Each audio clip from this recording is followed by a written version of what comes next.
base on the northern rim. Well, boys, looks like we've got ourselves some action on the belt today. Some pirate nest is getting toasted by a bunch of mercs on the make. It's going to be a very cold Christmas for somebody. This one goes out to all the mercenaries involved out there. Watch your back, boys, and keep it loaded.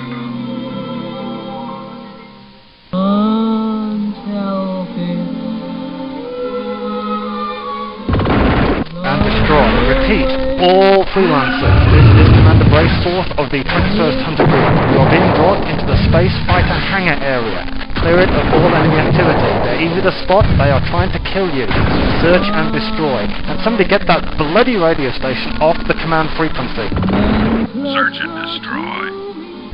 What's going on, guys? And welcome. Welcome to the first episode of the Harmless podcast.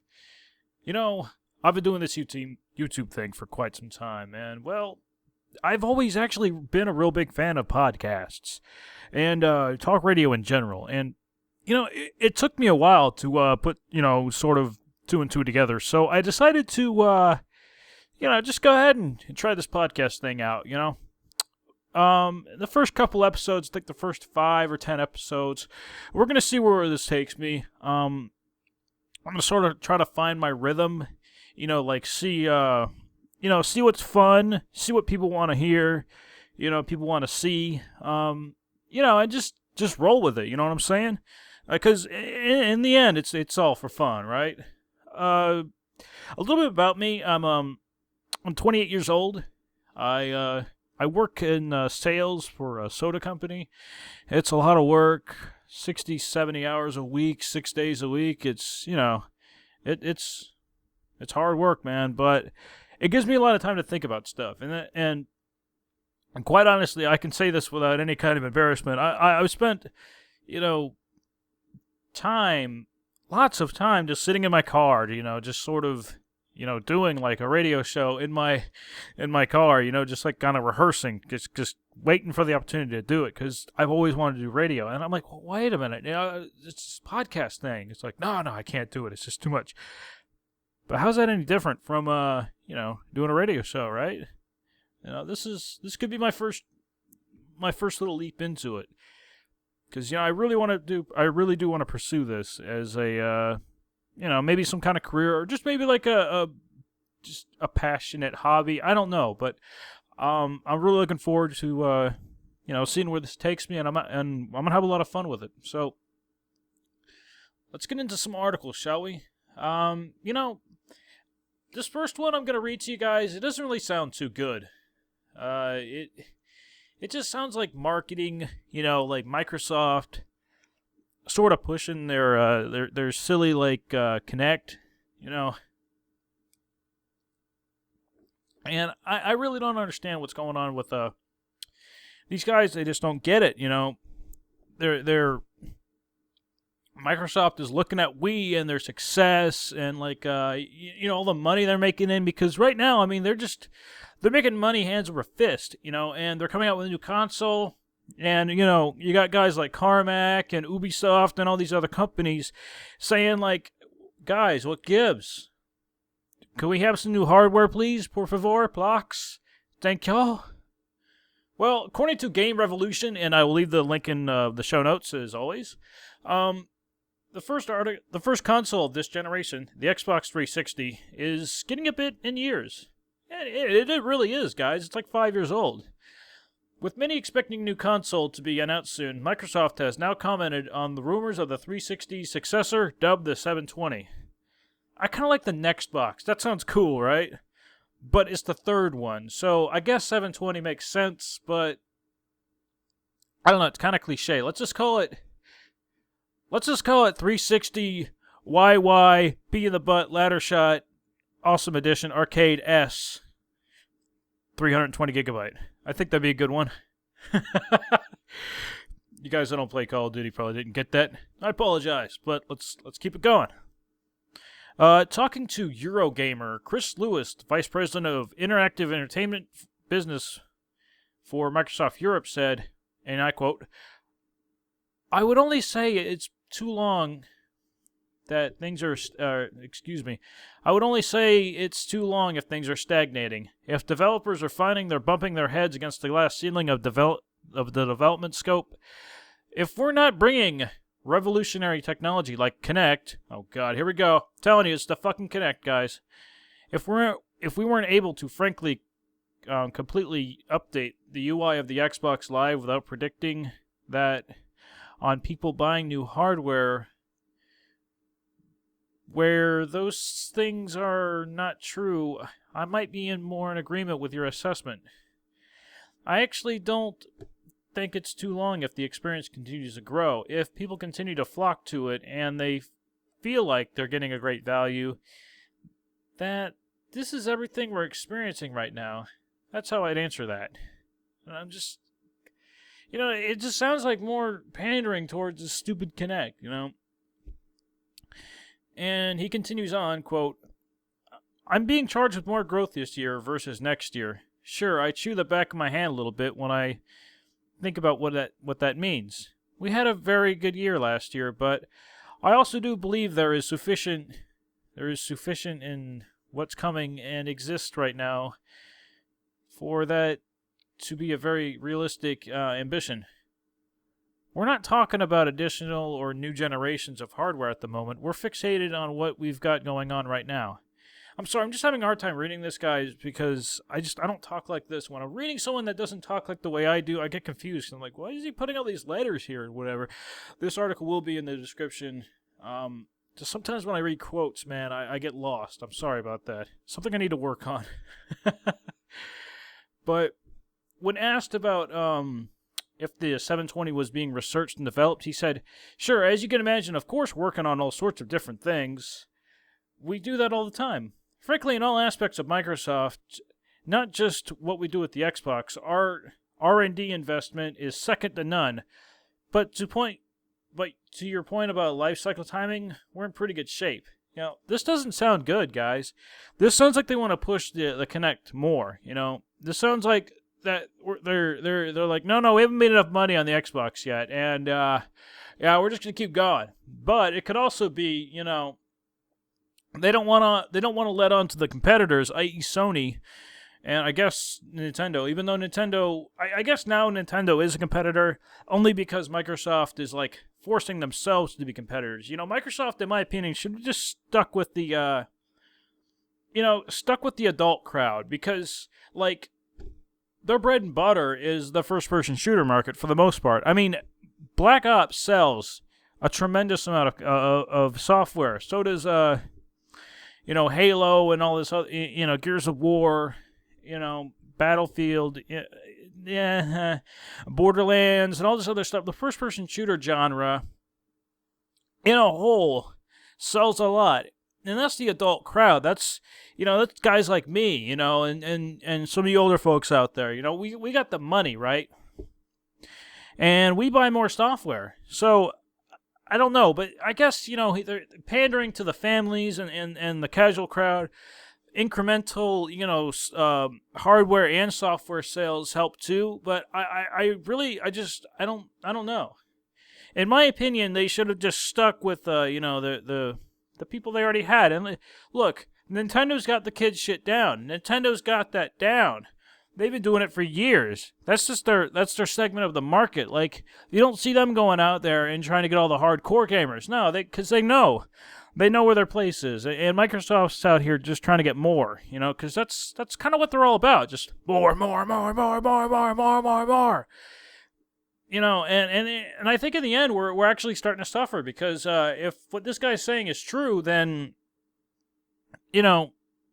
when are we going to get these hardware upgrades so we can actually get better games out here? Like games that are more current. When are we going to be able to catch up with the PC titles?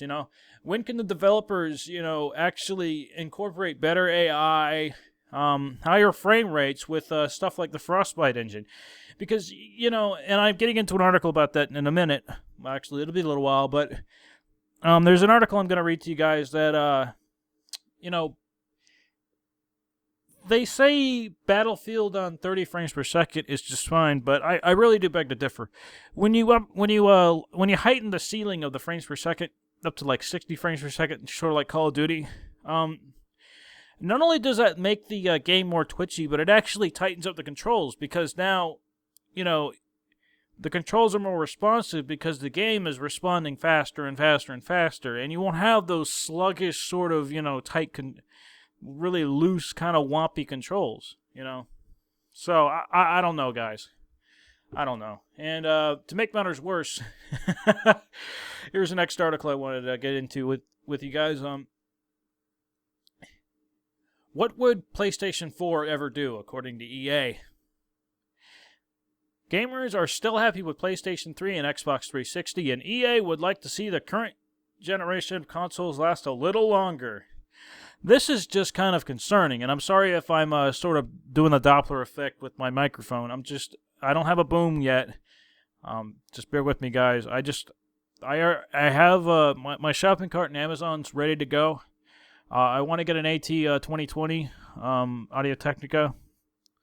And I don't want USB either. I'm going to get the one where you need an amp and everything. It's all ready to go. I just, let's get this show rolling before I start upgrading my equipment.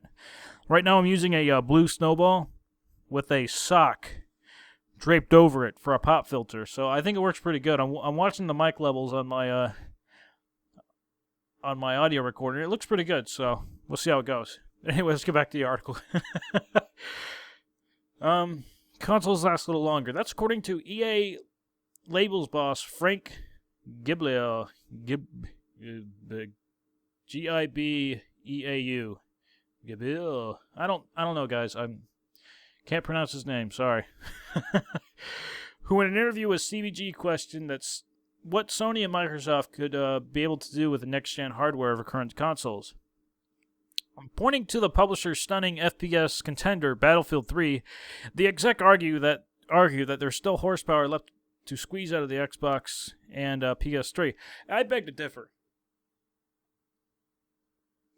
Because of the console, because of the limitations in those particular consoles, it was either Frostbite 2.0 and vehicles or 60 frames per second. And this guy's sitting here saying that everything's fine. Obviously, it's not fine because we're limited to 24 players. This is a full-fledged Battlefield release. Battlefield is 64 players on Conquest. Now, we didn't have Rush in games like Battlefield 2 and Vietnam and all that other crap. So, but for the most part, Battlefield in its essence is a game capped at 64 players. Not every Conquest map is 64, but you get what I'm saying. So, I don't really like what this guy's saying. I mean, this guy's just a labels boss. Who knows? He's probably not, anyone really important. Maybe he is. I don't know. I don't really know his position, but I really don't like that. I don't really like hearing that. It doesn't make me very confident because EA is a really big label. They're a huge label out there, and for them to labels boss, maybe I just made a mistake. Oh well, I'll get flamed for it, and then I'll make a redaction or a retraction or something. But for a massive publisher like this to come out and say that, oh yeah, PlayStation, Xbox, yeah, they're fine. Yeah, don't worry about it. We can still squeeze some money out of that. Yeah, no problem. Now the big publishers are saying, oh, no, everything's fine. We only got like John Carmack and Ubisoft out here saying, these consoles suck, guys. We can't do anything more with it. Please help us out. We need more power. And the programmers down on the floor just like, I can't do it, Captain. You don't have enough power. Gotta cut down the frame rate. And then all the fans are like, no! I'm buying a PC, God damn it! But, I don't know. I think just about half my audience just hit the stop button. Oh, well. I tried. Oh, God. Anyway, so, yeah, I'm not going to read the rest of the article. It'll be in the show notes. All of these, and with my little write-up, will be in the show notes, guys. I took that from Spawn Trap, who is kind of like my inspiration. And if you don't know about Spawn Trap, go Google him or whatever you got to do. Look him up on YouTube, actually. His YouTube is the Spawn Trap Podcast. You'll find him if you do that search. I'll leave his ass in the show notes, too. Because he showed me that one guy can do a podcast, and it'd still be entertaining. I listen to that guy when I'm at work. I listened to like just about every episode of his up until like 35, one after another, and it took like 2 days, and I was happy. You know, he's really insightful, and he gives a different like spin on it. I really appreciate his contribution to the community, and this is how I'm showing it because I'm doing my own podcast. I'm trying not to. He tweets a lot of articles. I'm like, damn it, he tweeted that. I can't do it now. But a couple of these I'm just gonna have to do. You know, it's just the way it is. All right, let's move on. Let's move on. According to Kotaku.com, Kotaku. There goes another bit of my audience. Duke Nukem Forever. Yes, that's right. Duke Nukem Forever. They're actually gonna make another Duke Nukem. Gearbox didn't just sit here and buy Duke Nukem Forever, you know, the rights to it or the development or the intellectual rights or whatever, just to put out a game and piss everybody off. You know, they did the responsible thing by finishing the game, and now it's time for them to actually work on a new game, which is really going to be good. I'm not really going to go too much into the article. I already know what it's about. I've read like 5 different articles about it. So I'm just going to give you my summary on what it is. It'll also be in the description as always. But this is really good because, you know, I really don't think Duke Nukem Forever I don't really think it got fair reviews, guys. It is a 12-year-old game, but you have to remember, it was a game that got passed around and a game that just sat there because, I think like 3D Realms or whatever, you know, they went bankrupt and they couldn't do anything about it anymore. You know, the game just sat. So I don't know for how long. And Gearbox, jeez, I need to edit that out. No, just leave it in there. Gearbox just picked it up and said, all right, we got to finish this and let's move this franchise on. You know, and they did something, you know, very noble for the, you know, for the gamers out there. Because now we can experience Duke Nukem. And in the coming years or whatever, they're going to actually have their own spin on Duke Nukem, which can be kind of cool because they did throw their own little creative licensing in there a little bit. You know, they sort of, you know, just they spiced it up a little bit in places they thought they could. And honestly, I thought the single player was great. The multiplayer had some left to be desired, but be honest with you, I rented the game and I didn't play it I didn't even touch the multiplayer. I wasn't interested in it. I just wanted to play the single player. You know, Duke Nukem is a game that's honestly I can't really think about playing it in multiplayer. But that's because, you know, I played Duke Nukem Rec when I was really young. And when you played games like Doom or Wolfenstein or whatever, Rise of the Triad, you didn't really play it for the multiplayer. You just wanted to put it on Nightmare or Ultraviolence to go to work, you know, to sort of make it out there alive. So, hats off to you guys. I hope you do really well with that, and I can't wait for it to come out. Haters. All right, let's get into some Battlefield 3. I can't find really... The only articles I could find on Modern Warfare 3 are just a bunch of negative, you know, BS, and I'm not going to sit here and, like, slam on either of them, okay? I'm going to tell you right now, guys. I'm going to tell you right now that, I'm, like, pro both. I don't really give a shit. I think Modern Warfare 3 is going to be a good game. People are going to like it, you know.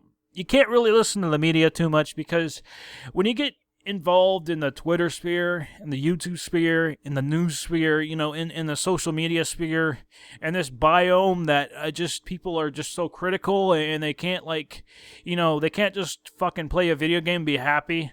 They have to be so critical about it. And you're surrounded by these people all the fucking time. You know, what's going to happen is that you're not going to see the forest for the trees anymore. You're just going to see a game for what all these people point out it to be. And that's what ruined Black Ops for me, you know. I have a lot of friends that don't even pay attention to YouTube. They don't read news stories or IGN or any of that crap, and they love Black Ops. And they don't play with like they don't play with like Ghost or anything like that. They're legit players, and they have a lot of fun. And it's because they haven't really been brainwashed by this negative, you know, sort of evil. I wouldn't say evil, just this critical, you know, kind of journalistic bullshit, you know, and there's nothing wrong with it. It's just when you get into something, you get into it, and then when you get into something times, you know, when you get into it this far, it sort of ruins the experience, you know. I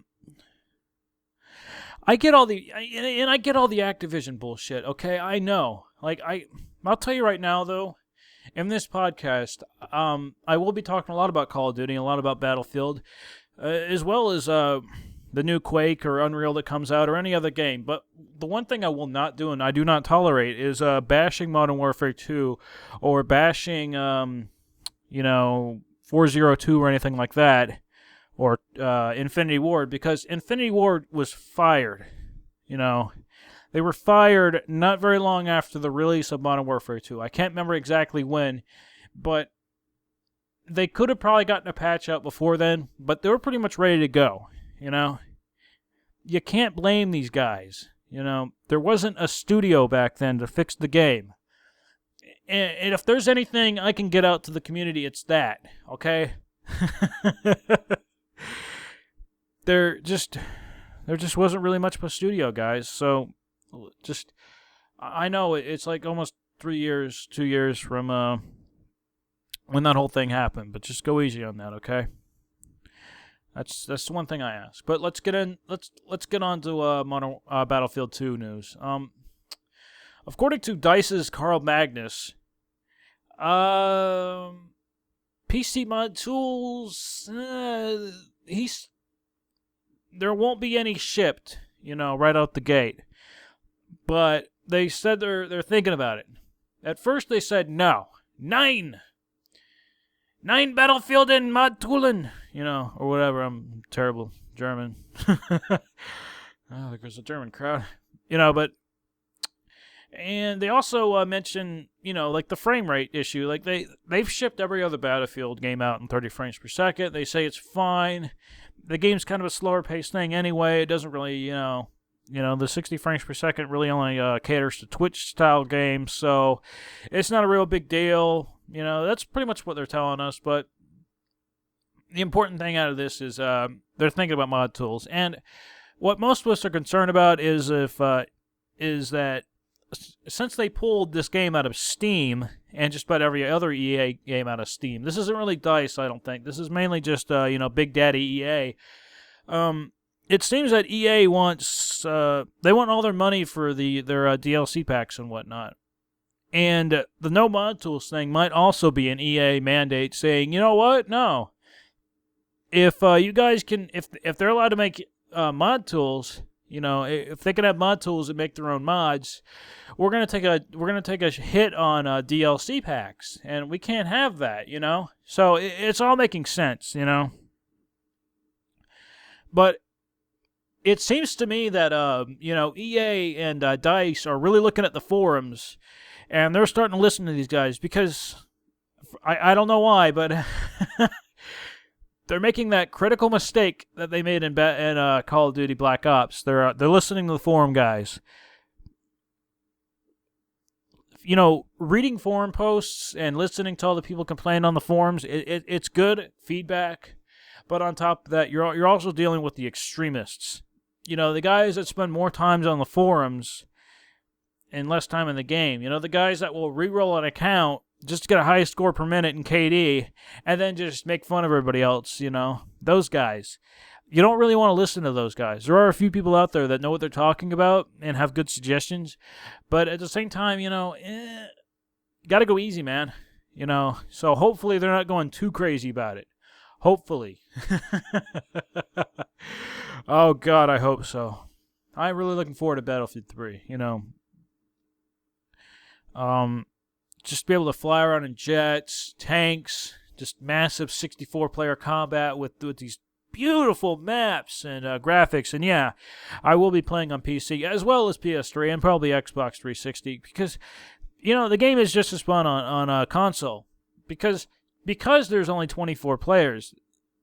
You know, they'll tighten up the maps and they'll actually make it a little more fast-paced than on PC because, you know, like, hardcore Battlefield guys would rather, you know, they want the game to go slowly, they want the game to go gingerly, they want, you know, they just want everything just to kind of be relaxing and sort of casual, you know. So I don't know. It's good on both, though. I'm not really saying they want it casual and slow. It's just, I've read so many times that it's like, can we make the game slower, guys? Like, no, don't do that. All right. DICE puts Battlefield 3 beta starts rumors to rest. This is on mpfirst.com. Multiplayer lives here. And it goes as follows. As expected, a mammoth title like Battlefield 3, rumors and speculation over every aspect of the game are rampant. Oh, you've got to... Oh, of course, man. We're all... Look at me. I'm doing a podcast right now. I'm a part of the machine right now. Yeah! Lately, an old rumor on Battlefield 3's beta release has resurfaced. The rumor stipulates that DICE is going to launch the beta on September 9th for Medal of Honor owners and the people who pre-ordered BF3 through EA's Origin. And it will go live on September 11th for everyone else. However, DICE's Daniel Matreos, or that guy, like one of the best CMs ever. Like, that guy's really cool, man. I've heard him on, like, 3 podcasts. Who does that? You ever hear the Stealth Clown on a podcast? No. I'm not trying to be biased. Just saying. Anyway, he put that rumor to bed saying it's not valid. And DICE confirmed the open beta will be in September at a date to be announced. So it'll probably be like the 30th, And, yes, those of you guys out there who own Medal of Honor or pre-ordered BF3 via Origin do have a 48-hour head start, which is kind of disappointing, actually. I mean, I bought Medal of Honor, almost for the Battlefield 3 beta. I mean, the game was still fun, and I enjoyed playing it, but I knew it wasn't really going to be that good, because I heard about, how fast, they rushed through the development. So, I was hoping that if the game sucks, at least to get early beta, but 48 hours, whatever. That's good enough, I guess. Here's a quick article on, A technoholic. Oh, okay. It's all misspelled and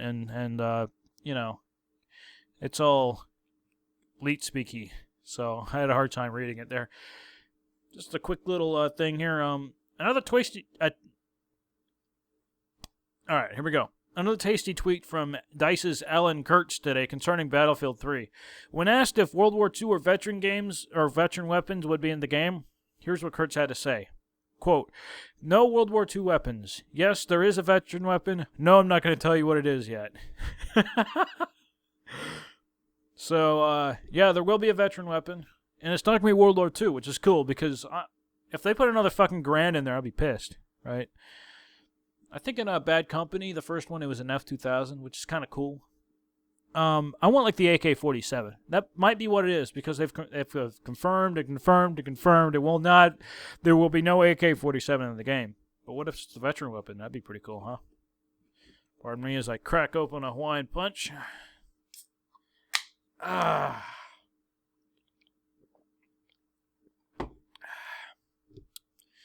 Tasty. And we'll go back to mpfirst.com, where multiplayer lives here. I'm not affiliated with the site. I just like reading that.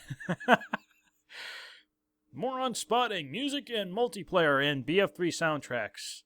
DICE talks sound design. No, I gotta say, guys, the sound design in Battlefield 3 is just absolutely amazing. Or Battlefield games in period is just absolutely amazing, And they basically just tell us that, let's see here, I'm not going to go over the article completely, but I will say that the sound design guy revealed that they have 170 medic-related, 190 medic kit-related, and 227 revive and heal-related VO lines for multiplayer in Battlefield 3 alone.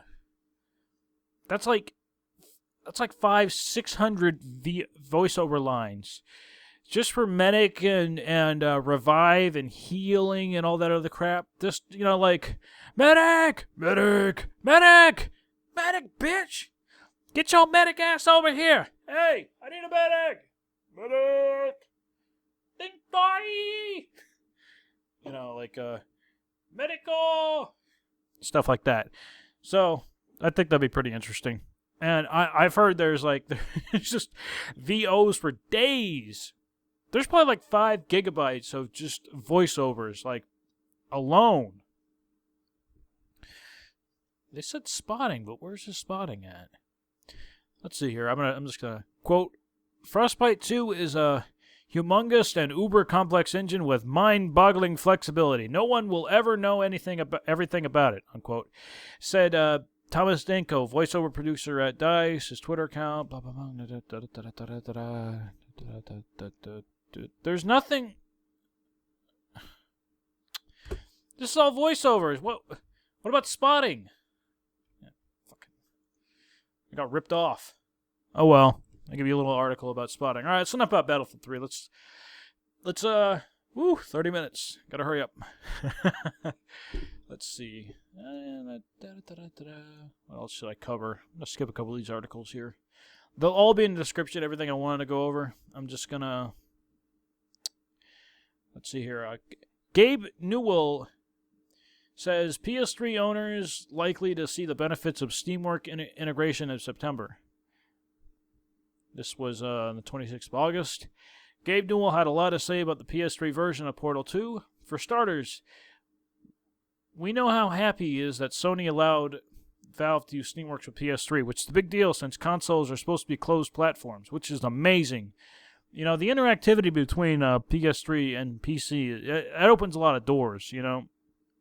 And I think Counter-Strike Global Offensive will also have that same interactivity where you can play with PC guys, you know. So, say for instance you own a PS3, you know, and your buddy's a PC elitist with a neckbeard and everything like that, and he wants to play you in, Counter-Strike.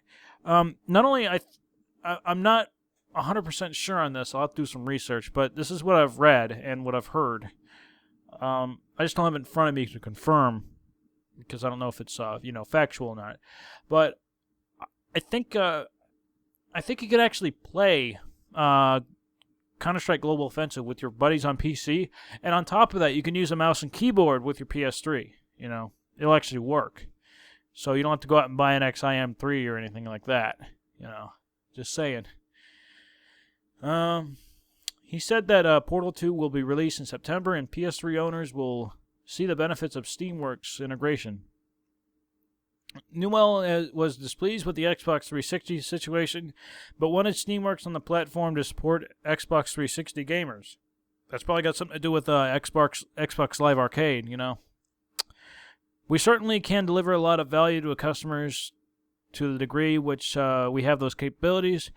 With the PS3, obviously, we made a lot more progress than that, or with that. The PS3 customers of Portal 2 are going to start to see the benefits of that with Portal 2 DLC coming out in September, so we'd really like to be able to do that for our Xbox customers as well, he said in an interview with Eurogamer.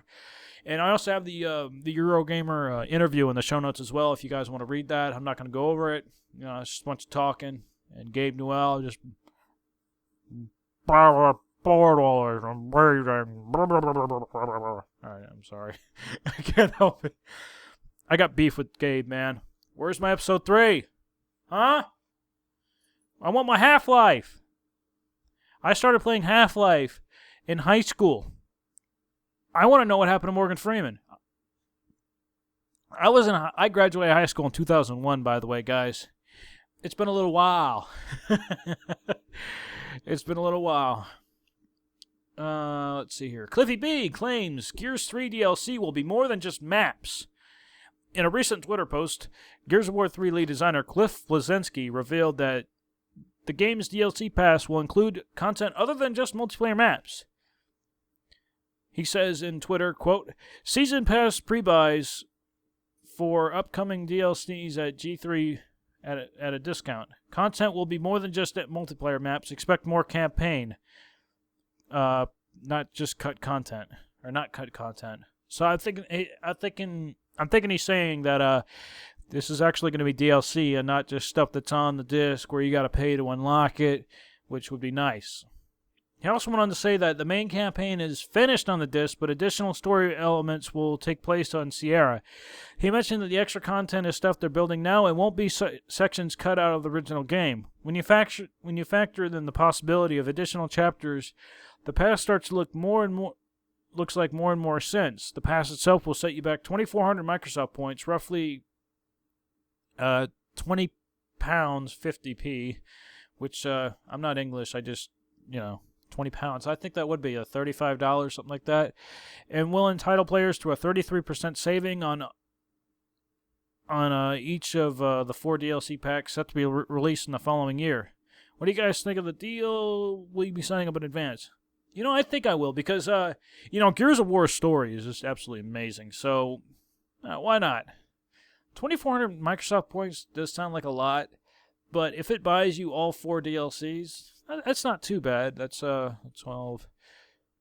That's 600. It'd be like 600 Microsoft points for each DLC, if I'm not mistaken. So that's not bad, right? And it'll save you some money in the long run. Why not? Plus, Gears of War needs some love, man. Microsoft just you notice Microsoft has just been pushing Black Ops. Meanwhile, they got these 2 first-party titles. One of them being Halo. Yeah, excuse me. One of them being Halo that has been been the main event in MLG for years. It's a really popular game. At least it was. It had a huge cult following, but I think Microsoft really just turned a blind eye. Meanwhile, its predecessor, Gears of War 3, I consider its predecessor, they don't get no love either, man. This is ridiculous. It's just all about the Black Ops. You got perfectly good first-party titles, which make more money. Actually, they're not exactly first-party, but they're exclusives, and I'm pretty sure the exclusives make Microsoft more money than the third-party titles. Am I right? I don't know. That's what I'm thinking. Bad business, guys. Bad business. Just me, though. That goose can't lay golden eggs forever, guys. According to Industry Gamers, PS3 third parties pretty pumped up about the price cut. PS3 should be up in August thanks to the price cut, and wow, $249 in the middle of the month. Retailers such as GameStop and Target have both talked about the immediate lift in sales following the price drop, but what hasn't been talked about is the impact the reduction will have on software. According to SEA Senior Vice President of Public Relations, God, you got a long freaking title, Rob Dreyer, reorders on software are already up, and publishers are pumped. That's good. I was in Cologne at GameStop when Sony made the announcement about the price cut being effective worldwide immediately, and I was there with a lot of third parties sitting right next to EA at the moment, and everyone's pretty pumped up, said Dreyer. Speaking to Industry Gamers, quote, "We are we're getting the type of response from reorders and catalog product that we want to see given that kind of markdown. Needless to say, when you have a $50 price drop, good things are going to happen. We're seeing a follow-through almost immediately, and in my world, with regards to third party, it's all good. This also opens some opportunities with Amazon, because Amazon will take this $250. They're going to try to compete with this $250 price point in retail, and they're going to offer you a bundle with some games or an extra controller or whatever. So this is good for everybody, and this will help out Sony. And I've been a Sony fan for years, and my only beef with Sony right now is that their hardware is a little too hard to code on. This brings me back to the Atari Jaguar, which was a pretty capable system. Unfortunately, it was a complete disaster to develop on, and I don't think any game really reached but a quarter of the console's potential. And I think that's the way it is right now, because if I'm not mistaken, Black Ops actually only uses 1 core on the PS3. That's why your PS3 gets so hot. I don't know that for a fact. That's what I've heard, so. Yeah, $250 PS3, guys. Y'all need a Blu-rayer? Blu-ray player. $250 for a Blu-ray player like this, a PS3 as a Blu-ray player, that's not bad. Because your average Blu-ray player costs about $150. This baby's got Wi-Fi, gigabit Ethernet, and everything. It's all ready to go. Although it doesn't have built-in N, although I don't know if haven't upgraded or not yet. But this is a pretty viable solution, and you can play games on it too. So get your Uncharted on. You know what I'm saying?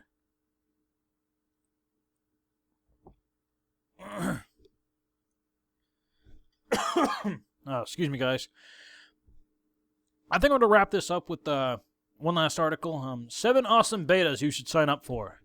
The first one, Battlefield 3. That's right. It should be up in September, and you can get in early just by pre-ordering the game. So, that's pretty cool. Counter-Strike Global Offensive. Beta in October for PC and Mac. But it will be available on PC, Mac, Xbox Live, and PSN. So if you got a gaming PC, and for Counter-Strike, I don't really think Global Offensive is really going to use that much resources as well. You might as well give it a shot, guys. I mean, Counter-Strike's a lot of fun.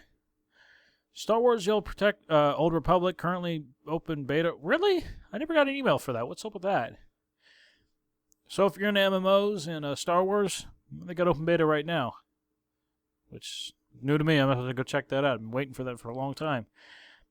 Diablo 3, beta most likely in the fourth quarter of 2011. Well, we'll see about that. Gotham City Imposters. Closed beta is limited to the residents of the U.S. and PC only for right now. I've never even heard of that. Assassin's Creed Revelations, beta September 3rd, and is exclusive for PlayStation Plus or Ubisoft's Uplay members on the PS3. Whatever. And Call of Duty Elite, and that doesn't really bear any mentioning.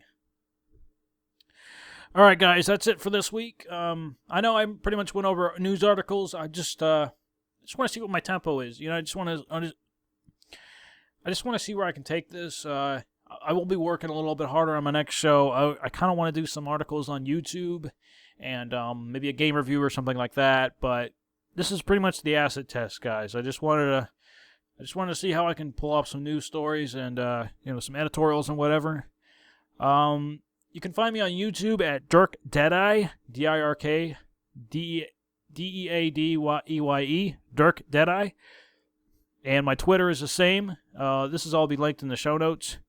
I'll probably also upload my podcasts on YouTube if you don't really want to subscribe or anything like that. And I think that's it, guys. So I really excuse me, I really appreciate you guys checking me out. And stay tuned. There will be more to come, guys. So I'll catch y'all later. Peace!